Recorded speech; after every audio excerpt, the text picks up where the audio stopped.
Hello everybody, welcome to my channel. This time we are driving to Holland. As you can hear at my accent, I'm not from Canada, I'm from the Netherlands, Holland.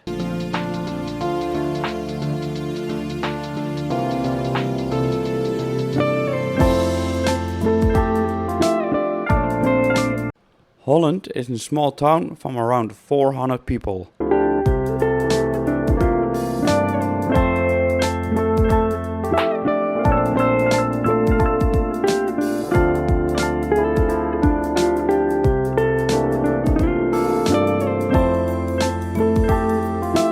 If you want to see more road trips and adventures, hit the like button and don't forget to subscribe.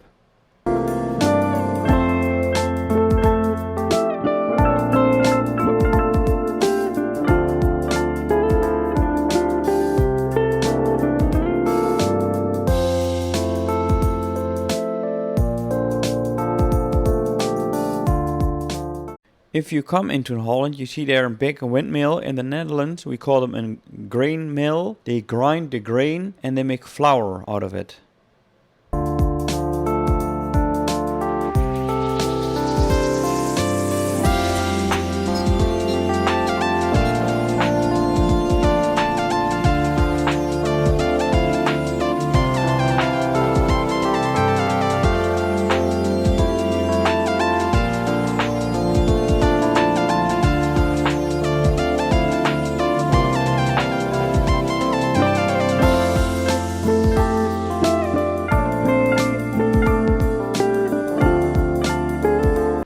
Thanks for watching and I will see you on the next road trip.